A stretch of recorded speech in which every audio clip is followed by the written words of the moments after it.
Iran imeonya kuwa inaweza kufunga tena mlango wa kimkakati wa Hormuz ikiwa Marekani itaendelea na zuio la bandari zake, hatua inaongeza mvutano kuhusu njia hiyo muhimu ya usafirishaji duniani.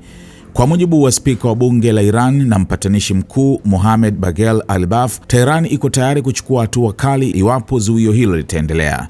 Akiandika kwenye mtandao wa X, Ghalibaf amesema vikwazo hivyo vitaathiri moja kwa moja upatikanaji wa njia hiyo ya maji. Kwa kuendelea kwa zuio hilo, mlango wa Hormuz hautabaki wazi, alisema, akiongeza kuwa matumizi ya njia hiyo yatategemea kibali kutoka mamlaka za Iran. Ghalibaf pia alimkosoa vikali Donald Trump, akimtuhumu kusambaza taarifa za uongo kuhusu vita hiyo.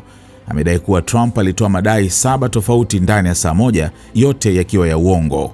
Marekani haikushinda vita kwa uongo huu na haitopata mafanikio yoyote kwenye mazungumzo kwa njia hiyo pia, alisema Ghalibaf.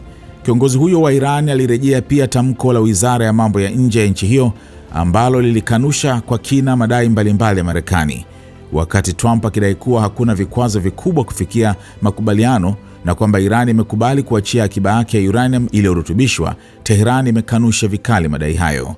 Katika taarifa, msemaji wa wizara hiyo alisema uranium ya Iran iliyorutubishwa haitohamishwa kwenda popote chini ya hali yoyote. Kauli hizi zinaonyesha mgawanyiko mkubwa unaoendelea kati ya Washington na Tehran, hasa kuhusu vikwazo, usalama wa bahari na mpango wa nyuklia wa Iran, hali inayoongeza wasiwasi kuhusu mustakabali wa mazungumzo na utulivu wa eneo la Ghuba.